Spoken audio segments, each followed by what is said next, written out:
Hello friends, আপনারা কেমন আছেন? আশা করি সকলে ভালো আছেন। আজকে আমি পাওভাজি রেসিপি নিয়ে এসেছি।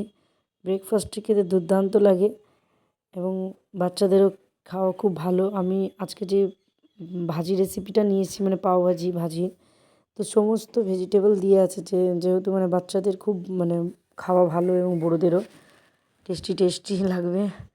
তো এই পাওভাজি করার জন্য প্রথমে কড়াই গরম তেল দেবো, গরম হয়ে যাবে তখন জিরে ফোড়ন এবং শুকনো লঙ্কার ফোড়ন দেবো। তারপরে কেটে রাখা সবজিগুলো মানে আলু এবং গাজরগুলিকে দিয়ে দেবো, দিয়ে একটু নাড়াচাড়া করে করবো। তারপরে ফুলকপিগুলিকেও দিয়ে দিব। তারপরে মটরশুঁটিগুলোকেও দিয়ে দিব, পরিমাণ মতো লবণ হলুদ দিয়ে দেবো, দিয়ে ভালো করে বেশ ভালো নাড়াচাড়া করে ঢাকা দিয়ে দিব। ঢাকা এভাবে নাড়াচাড়া করতে যখন দেখবো সবজিগুলো সেদ্ধ হয়ে গেছে তখন তখন ডালগুটার ঘুটনি দিয়ে ভালো করে বেশভাবে সবজিগুলোকে মেল্ট করে নেব, যাতে করে সবজিগুলো মিশে যায়। তারপর পরিমাণ মতো একটু সবজি সবজি মশলা দেব, লঙ্কা গুঁড়ো দেব, পাওভাজি মশলা দিব, একটু উপর থেকে কাঁচা সরষের তেল দেব, বেশভাবে ঢাকাচাড়া দিয়ে পরিমাণ মতো জল দিয়ে নাড়াচাড়া করে দেবো। তারপর যেই দেখবো সমস্ত কিছু মশলাগুলো কষে এসছে তখন আমুল বাটার দেবো, যাতে করে টেস্টটা আরও সুন্দর হয়ে আসবে।